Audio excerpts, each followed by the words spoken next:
El gato negro, de Edgar Allan Poe.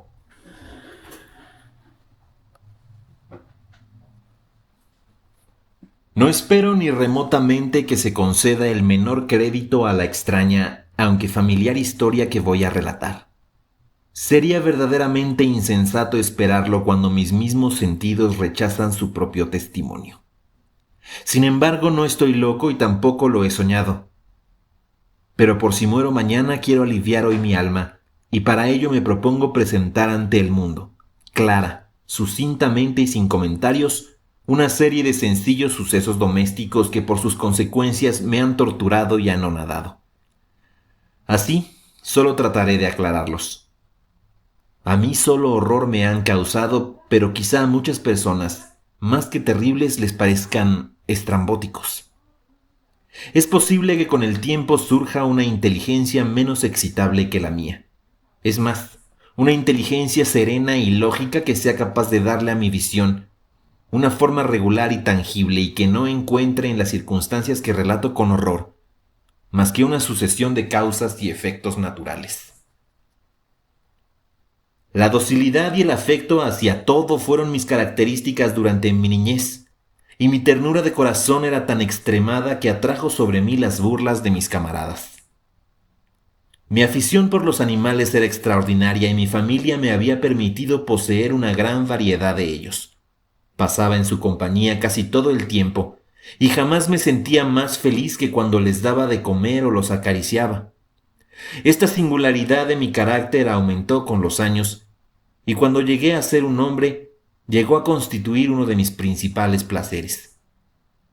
Para los que han profesado afecto a un perro fiel e inteligente, no es preciso que explique la naturaleza o la intensidad de goces que esto puede proporcionar. En la abnegación y en el desinteresado amor de un animal, hay algo que va derecho al corazón del que ha tenido frecuentes ocasiones de experimentar su humilde amistad y su fidelidad sin límites. En mi esposa, con la cual me casé joven, tuve la suerte de encontrar una disposición semejante a la mía.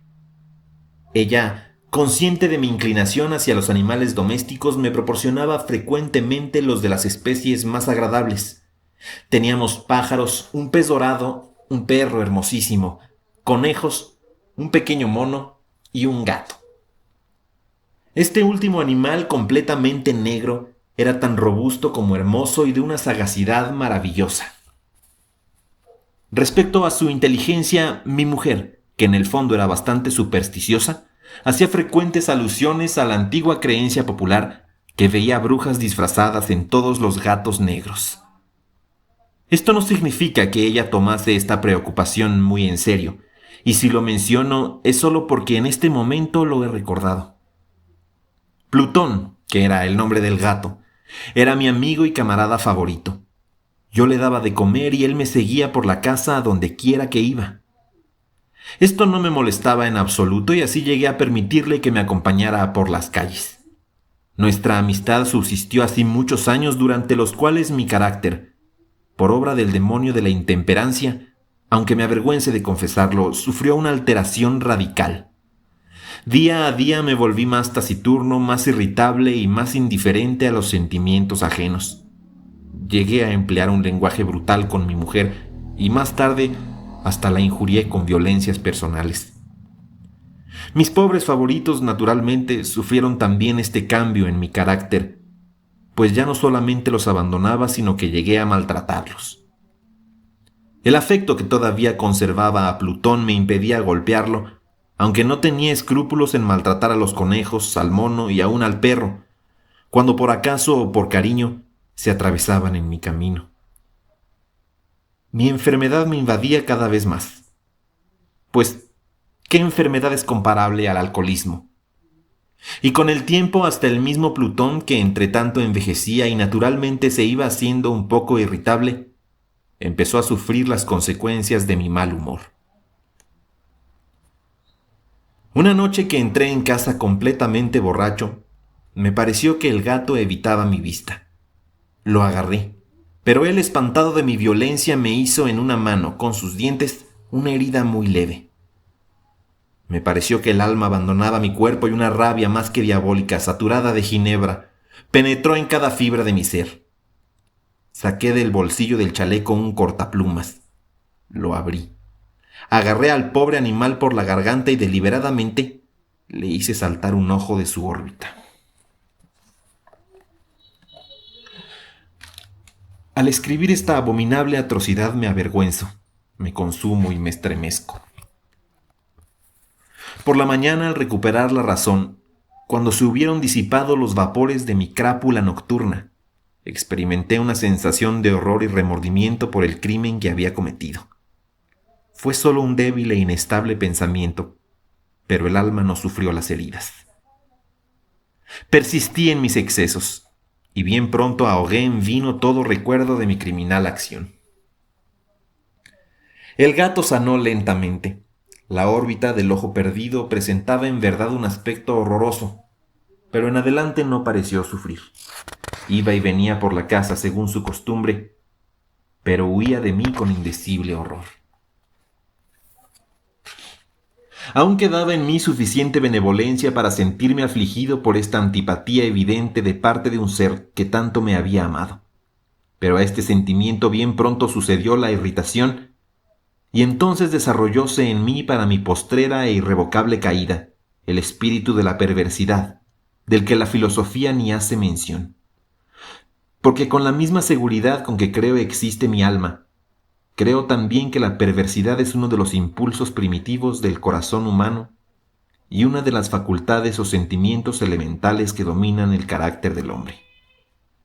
¿Quién no se ha sorprendido 100 veces cometiendo una acción sucia o vil por la sola razón de estar consciente de que no debía cometerla?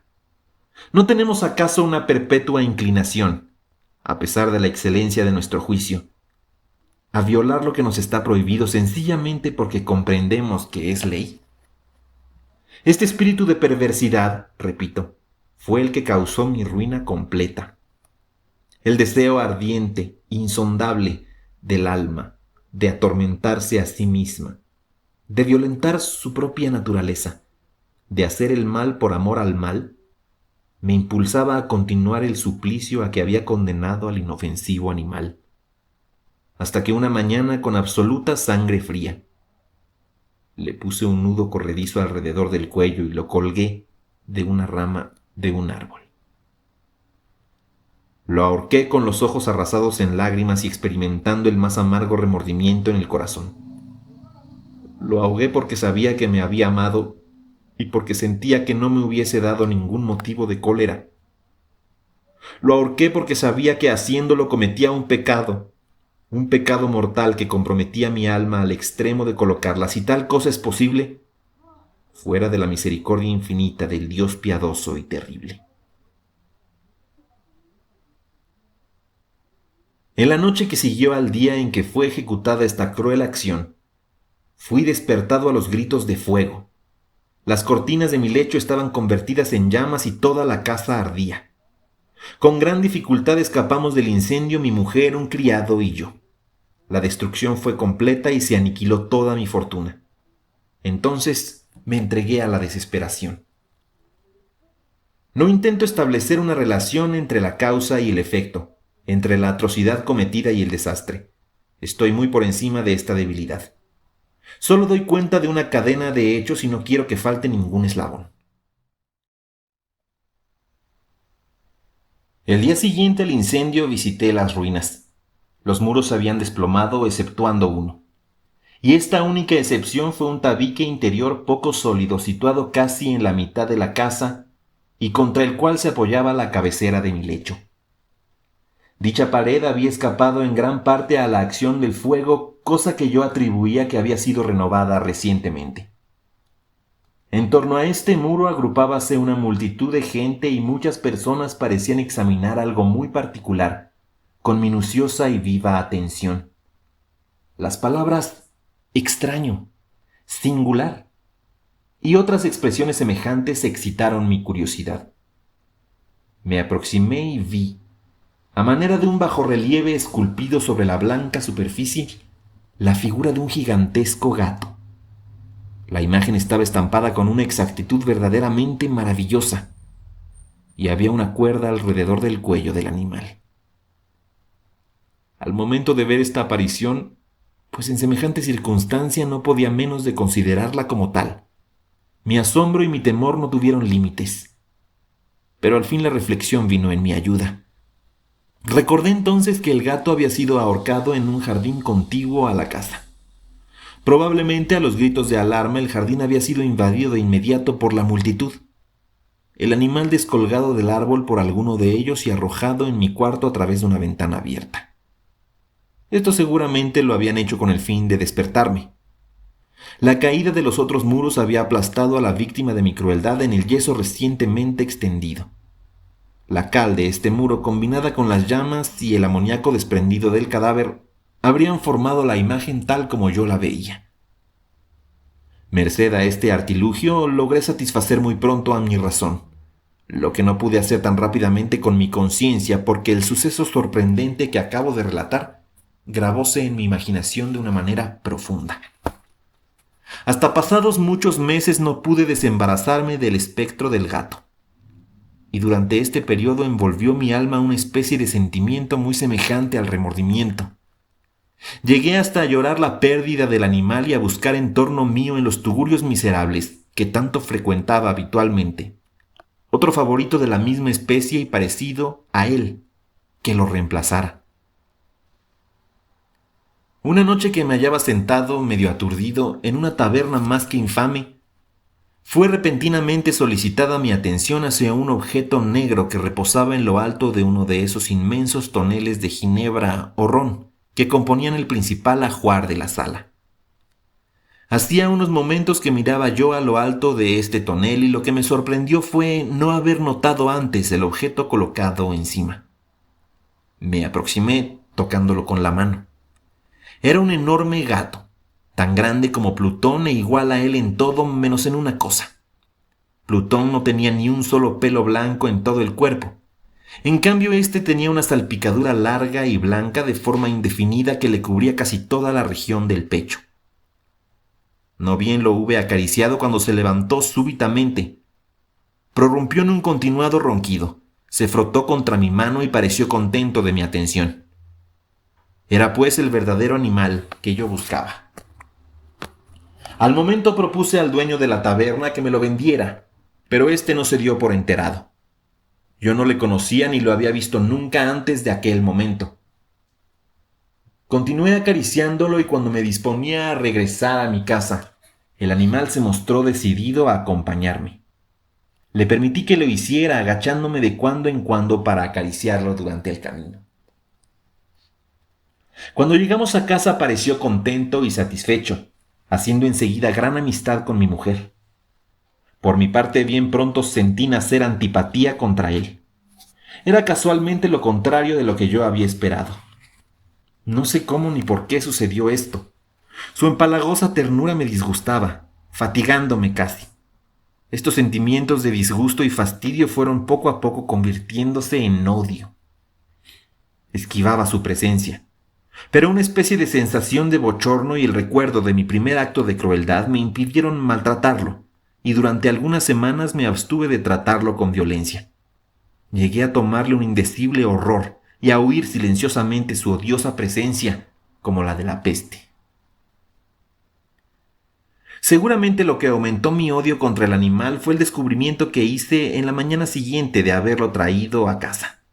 Al igual que Plutón, él también había sido privado de uno de sus ojos.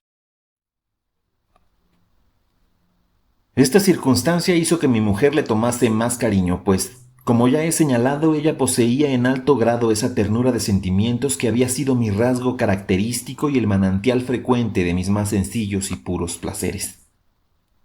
No obstante, el cariño del gato hacia mí parecía acrecentarse en razón directa de mi aversión hacia él. Con implacable tenacidad que no podrá explicarse el lector, seguía mis pasos. Cada vez que me sentaba acurrucábase bajo mi silla o saltaba sobre mis rodillas cubriéndome con sus repugnantes caricias. Si me levantaba para andar se metía entre mis piernas y casi me hacía caer al suelo, o bien introduciendo sus largas y afiladas garras en mis ropas trepaba hasta mi pecho.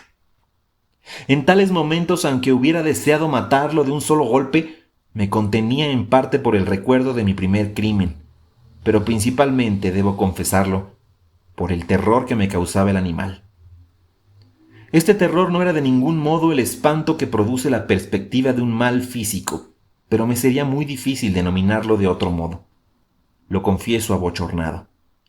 Sí, aún en este lugar de criminales casi me avergüenzo al afirmar que el miedo y el horror que me inspiraba el animal habían aumentado por una de las mayores fantasías que es posible concebir. Mi mujer habíame hecho notar más de una vez el carácter de la mancha blanca de la que he hablado, y en la que estribaba la única diferencia aparente entre el nuevo animal y el que yo había ahorcado. Seguramente recordará el lector que esta marca, aunque grande, era en un comienzo de forma indefinida. Pero tan lentamente y en grados tan imperceptibles que mi razón se esforzó largo tiempo en considerar como imaginarios, había llegado a adquirir una rigurosa precisión en sus contornos. Presentaba la forma de un objeto que me estremezco solo al nombrar. Y esto era lo que sobre todo me hacía mirar al monstruo con horror y repugnancia, y lo que me habría impulsado a liberarme de él si me hubiera atrevido. La imagen de una cosa horrible y siniestra, la imagen de la horca. Oh lúgubre y terrible aparato, instrumento del horror y del crimen, de la agonía y de la muerte. Y heme aquí, convertido en un miserable más allá de la miseria de la humanidad.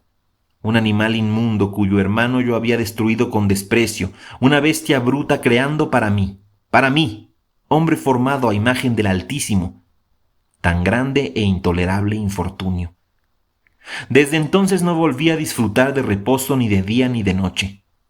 Durante el día el animal no me dejaba ni un momento y por la noche, a cada instante, cuando despertaba de mi sueño, lleno de la angustia inexplicable, sentía el tibio aliento de la alimaña sobre mi rostro y su enorme peso, encarnación de una pesadilla que no podía sacudir, posado enteramente sobre mi corazón.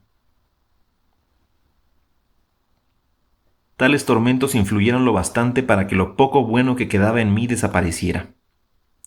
Los más sombríos y malvados pensamientos fueron en adelante mis preocupaciones íntimas. La tristeza habitual de mi carácter se acrecentó hasta llegar a odiar todas las cosas y a toda la humanidad. No obstante, mi mujer nunca se quejaba. Ay, ella que era de ordinario el blanco de mis iras y la más paciente víctima de mis repentinas, frecuentes e indomables explosiones de cólera, a la cual me abandonaba ciegamente. Un día que bajábamos para un quehacer doméstico al sótano del viejo edificio donde nuestra pobreza nos obligaba a habitar, el gato me seguía por la pendiente escalera, lo que en ese momento me exasperó hasta la demencia. Enarbolando el hacha y olvidando en mi furor el temor pueril que hasta entonces contuviera mi mano, asesté al animal un golpe que habría sido mortal si le hubiese alcanzado como deseaba. Pero el golpe fue evitado por la mano de mi mujer. Su intervención me produjo una rabia tan diabólica que desembaracé mi brazo del obstáculo y le hundí el hacha en el cráneo. Mi desdichada mujer sucumbió instantáneamente sin exhalar un solo gemido. Consumado este horrible asesinato, traté de esconder el cuerpo. Juzgué que no podía hacerlo desaparecer de la casa en ningún momento, sin correr el riesgo de ser observado por los vecinos. En busca de una solución, numerosos proyectos cruzaron por mi mente. Pensé primero en dividir el cadáver en pequeños trozos y destruirlos por medio del fuego. Discurrí luego cavar una fosa en el suelo del sótano. Pensé más tarde arrojarlo al pozo del patio. Después, meterlo en un cajón como mercancía, en la forma acostumbrada, y encargar a un mandadero que lo llevara fuera de la casa. Finalmente me detuve ante una idea que consideré la mejor de todas. Resolví emparedarlo en el sótano, como se dice que los monjes de la Edad Media emparedaban a sus víctimas. Observé el sótano, que parecía muy adecuado para semejante operación.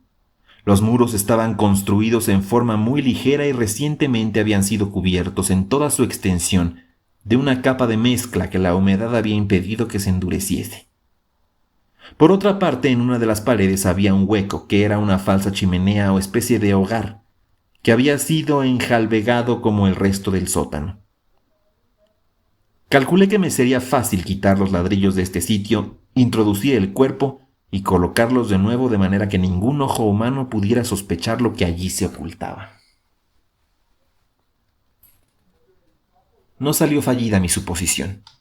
Con ayuda de una palanqueta quité con bastante facilidad los ladrillos y, habiendo colocado cuidadosamente el cuerpo contra el muro interior, lo sostuve en esa posición hasta que hube reconstruido, sin gran trabajo, toda la obra. Habiendo adquirido cal y arena, tomando todo tipo de precauciones, preparé un revoque que no se diferenciaba del antiguo y cubrí con él escrupulosamente el nuevo tabique. El muro no presentaba la más ligera señal de renovación. Hice desaparecer los escombros con el más prolijo esmero y expurgué el suelo, por decirlo así. Con gran sensación de triunfo miré en torno mío y me dije: aquí por lo menos mi trabajo no ha sido perdido. Enseguida acudió a mi mente la idea de buscar al gato, causa de tan grande desgracia, pues al fin había resuelto darle muerte. De haberla encontrado en aquel momento, su destino estaba decidido. Pero quizá alarmado el sagaz animal por la violencia de mi reciente acción, no osaba presentarse ante mí en mi actual estado de ánimo. Sería tarea imposible describir o imaginar la profunda, la feliz sensación de consuelo que la ausencia del detestable animal produjo en mi corazón. No apareció en toda la noche y por primera vez desde su entrada en mi casa logré dormir con un sueño profundo y sosegado. Sí, dormí como un patriarca, no obstante tener el peso del crimen sobre el alma. Transcurrieron el segundo y el tercer día sin que volviera mi verdugo. De nuevo respiré como hombre libre. El monstruo en su terror había abandonado para siempre aquellos lugares. Me parecía que no lo volvería a ver. Mi dicha era inmensa. El remordimiento de mi tenebrosa acción no me inquietaba mucho. Instruyóse una especie de sumario que fue sobreseído al instante.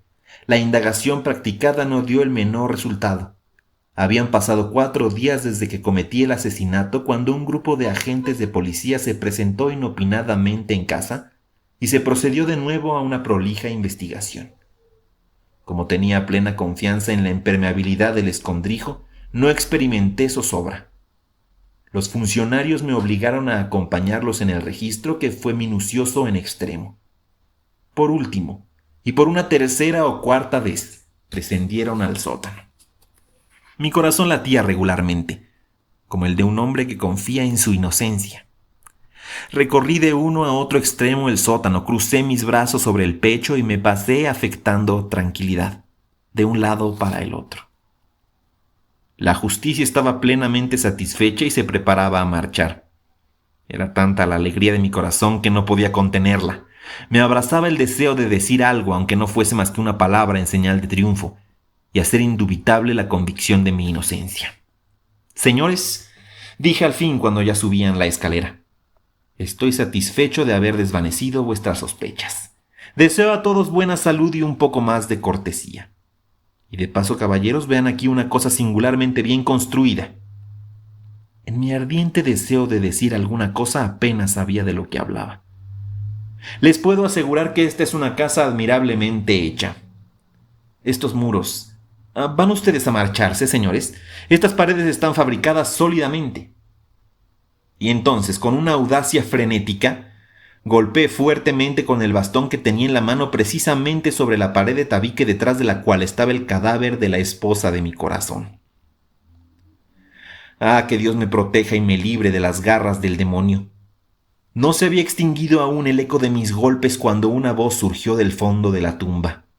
Un quejido primero, débil y entrecortado como el sollozo de un niño, y que aumentó después de intensidad hasta convertirse en un grito prolongado, sonoro y continuo, antinatural y antihumano. Un aullido, un alarido a la vez de espanto y de triunfo, como solamente puede salir del infierno, como horrible armonía que brotase a la vez de las gargantas de los condenados en sus torturas y de los demonios regocijándose en sus padecimientos. Relatar mi estupor sería insensato.